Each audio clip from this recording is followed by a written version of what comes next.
Hey everybody, it's Rob with Cherry City Guns and Ammo. Today we're taking a look at my new Glock 19 clone, chambered in 9mm.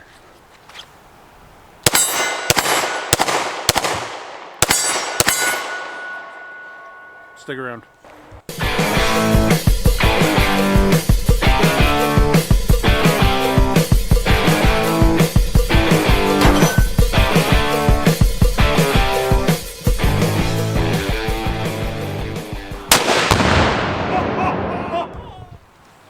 Alrighty, once again we are looking at basically it's a Glock 19 clone. It's a clone of a Glock 19 Gen 3, and what it's made out of.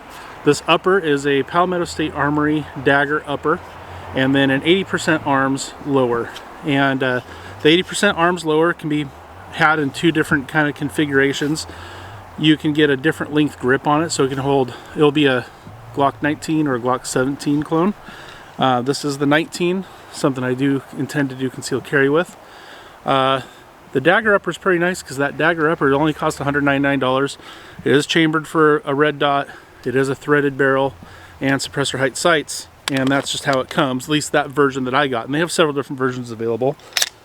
Let's do some shooting here. Let's see if we can hit our hostage popper.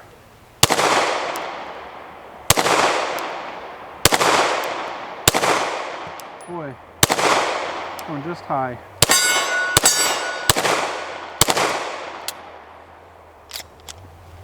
So one thing I've noticed so far, I've had an issue with it locking back at the end of a magazine.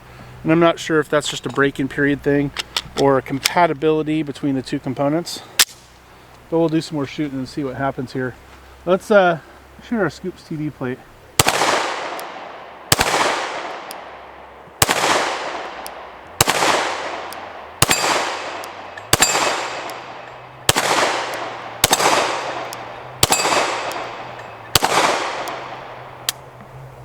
Yeah, once again, it's not locking back. I'm not sure the reason. Hopefully that's something we can figure out. But yeah, this is a good looking upper. I really like the look of that upper. I like the lower too. It's a nice lightweight whole setup. The whole setup's light. I like all the lightning cuts that we have on the Dagger upper. And I like a lot of the texturing on the 80% arms lower. You got a nice textured back strap, nice side panels. Doesn't really have much in the way of texturing on the front, but overall has a good feel. Let me go load up another mag. We'll do some more shooting. You know what I personally like about the idea of the Glock 19 size frame is it's fairly easily concealable, and you have nice little 15 round mags that fit flush in it. The nice thing is it'll accept longer mags like a standard Glock 17 mag. Although it does stick out a little bit, but that ups your capacity, and you can even go with even longer mags and have a fairly high capacity setup. But let's do some more shooting. Let's see, I guess with the Glock 17 mag. I have noticed a few other things about this setup that we'll talk about here in a minute. Let's shoot our plate rack here.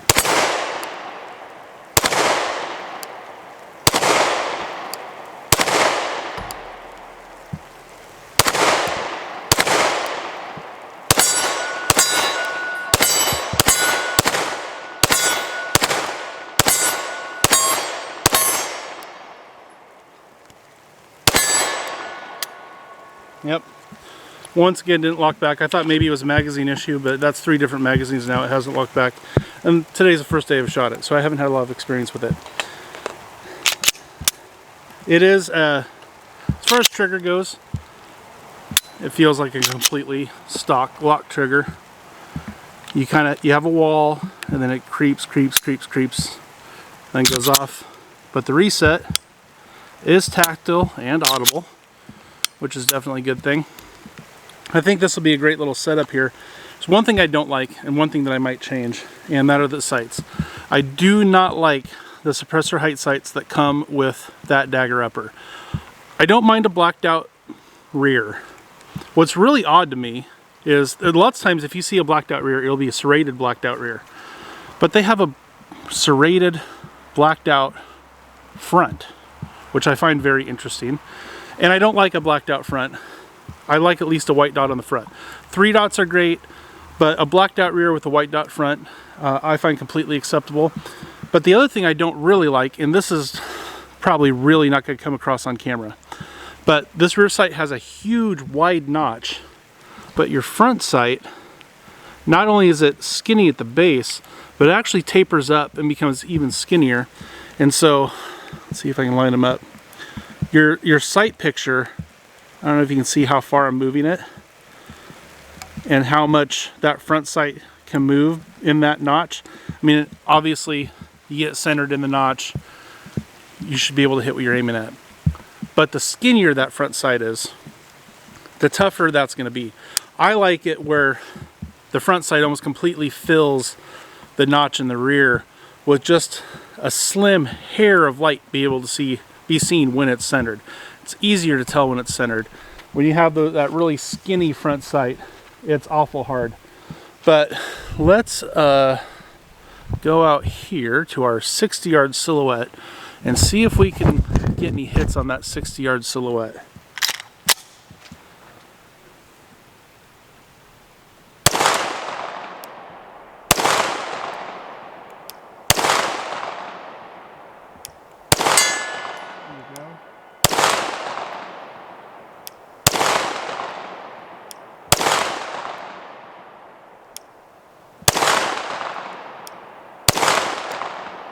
I have no idea where I'm hitting. You can probably tell on camera a lot easier than I can, because you lose sight when the gun recoils. Let's do some up close shooting again. Let's go back to our silhouette. It seems to run really, really well.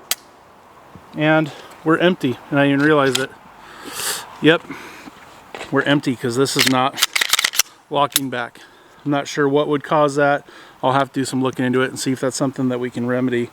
But first impressions are, it runs pretty good. I hate the sights. We're definitely gonna do something about the sights. I'm not sure what we're gonna do, but we're gonna do something. And other than that, I think it should be a decent little Glock 19 clone. Should be good for carry.